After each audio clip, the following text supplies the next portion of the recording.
ওয়াকফ আইন নিয়ে supreme court উত্তপ্ত, শুনানি বাতিলের দাবি। শুরু করছি এই মুহূর্তে ভারত বাংলা 24 চ্যানেলে আপনাদের সবাইকে স্বাগত জানাই। তবে সবার আগে আপনার এই ভারত বাংলা 24 চ্যানেলটিকে লাইক ও সাবস্ক্রাইব করে অন্যদের পাশে থাকার সুযোগ করে দিন। গতকাল বুধবার সুপ্রিম কোর্টে ওয়াকফ সংশোধনী আইন 2025 নিয়ে গুরুত্বপূর্ণ শুনানি অনুষ্ঠিত হয়। প্রধান বিচারপতি সঞ্জীব খান্নার নেতৃত্বাধীন 3 বিচারপতির বেঞ্চে 20টির বেশি আবেদনের শুনানি হয়েছিল, যেখানে আইনের বৈধতা চ্যালেঞ্জ করা হয়েছে। কিছু আবেদন 1995 সালের মৌলিক ওয়াকফ আইন বাতিলের দাবি জানিয়েছে, অন্যরা স্থগিতাদেশ চেয়েছে। কেন্দ্রীয় সরকার কেবিনেট দাখিল করে একতরফা আদেশ রোধে পদক্ষেপ নিয়েছে। আইনজীবী হরিশঙ্কর জৈন বলেন, ওয়াকফ আইন হিন্দু ও অমুসলিমদের প্রতি বৈষম্যমূলক। আবেদনকারীদের মধ্যে আছেন AIMIM নেতা আসাউদ্দিন ওয়াইসি, কংগ্রেস সাংসদ মোহাম্মদ জাবেদ, তৃণমূলের মহুয়া মৈত্র ও জমিয়ত উলামা-ই হিন্দের আরশাদ মাদানি। তারা দাবি করেন আইনটি সংবিধানের সমতা ও ধর্মীয় স্বাধীনতার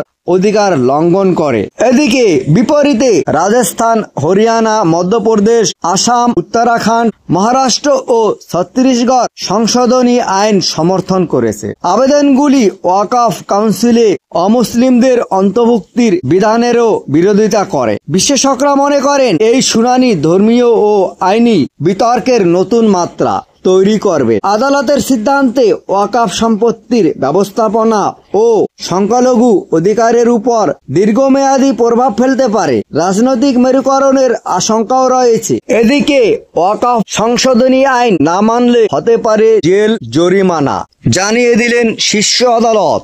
ওয়াকফ সংশোধনী আইন কার্যকর করায় কেন্দ্রীয় সরকারের সিদ্ধান্তকে চ্যালেঞ্জ করে সুপ্রিম কোর্টে জমা পড়েছে একাধিক আবেদন। গত বুধবার সেই মামলাগুলির শুনানি হয় প্রধান বিচারপতি সঞ্জীব খান্নার নেতৃত্বে 3 বিচারপতির বেঞ্চে। সেখানে ছিলেন বিচারপতি সঞ্জয় কুমার এবং বিচারপতি KD বিশ্বনাথন। শেষ পর্যন্ত ওয়াকফ সংশোধনী আইন নিয়ে অন্তর্বর্তী কোনো স্থগিতাদেশ দিল না সুপ্রিম কোর্ট। বৃহস্পতিবার আবার শুনানি। সুপ্রিম কোর্ট স্পষ্ট ভাষায় জানায়, সরকার কোনো কিছুর নিরন্তর নিলেই তাকে অসাংবিধানিক বলা যাবে না। প্রধান বিচারপতির মতে ওয়াকফ সংক্রান্ত সম্পত্তি নিয়ে হাইকোর্টেও শুনানি হতে পারে। তিনি বলেন, যে কোনো একটি হাইকোর্টকে আমরা এই মামলা শোনার নির্দেশ দিতে পারি। প্রধান বিচারপতির পর্যবেক্ষণে ওয়াকফ সম্পত্তির নথিভুক্তকরণ অনেক ক্ষেত্রে সঠিকভাবে হয়নি বলে আদালতের মন্তব্য। তিনি জানান, এমন অনেক কথাই শোনা যায় সংশোধন নাকি ওয়াকফ জমিতে হয়েছে।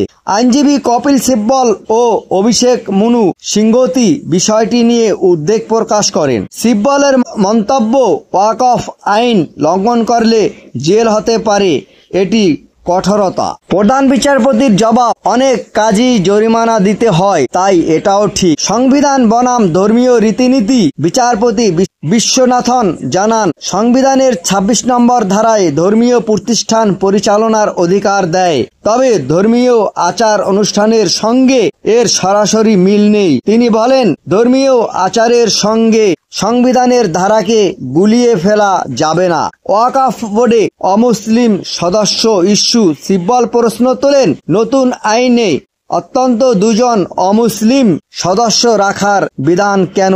প্রধান বিচারপতি জানান, 2 জন মাত্র অমুসলিম সদস্য রাখার অনুমতি রয়েছে। মূল সমস্যা সম্পত্তি সংক্রান্ত ডকুমেন্টেশন। সিব্বলের সওয়াল, আমি যদি আমার জমিতে অনাথ আশ্রম করতে চাই, তার জন্য আমাকে নথিভুক্ত করার কি দরকার? তার অভিযোগ, 300 বছরের পুরনো সম্পত্তির ডিড চাওয়া হচ্ছে, যা অনৈতিক এবং অসম্ভব। প্রধান বিচারপতি বলেন, আমাদের সামনে 3টি পথ। 1, আমরা পিটিশন শুনবো। 2, হাইকোর্টে পাঠিয়ে দেব। 3, হাইকোর্টে পরে থাকা পিটিশনও গ্রহণ করে আমরা এই সিদ্ধান্ত নেব। সুপ্রিম কোর্ট অন্তর্বর্তী নির্দেশ জানিয়েছেন, কোর্ট যে সম্পত্তিকে ওয়াকফ বলে ঘোষণা করবে তাকে ওয়াকফ নয় বলে ধরা যাবে না। 2, যে ওয়াকফ সম্পত্তি নিয়ে বিবাদ রয়েছে তা নিয়ে জেলা শাসক প্রয়োজনীয় প্রক্রিয়া চালাতে পারবে, কিন্তু বিধান কার্যকর করা যাবে না। তবে সবশেষে আপনার এই চ্যানেলটি ভালো লাগলে লাইক ও সাবস্ক্রাইব করে অন্যদের পাশে থাকার সুযোগ করে দিন।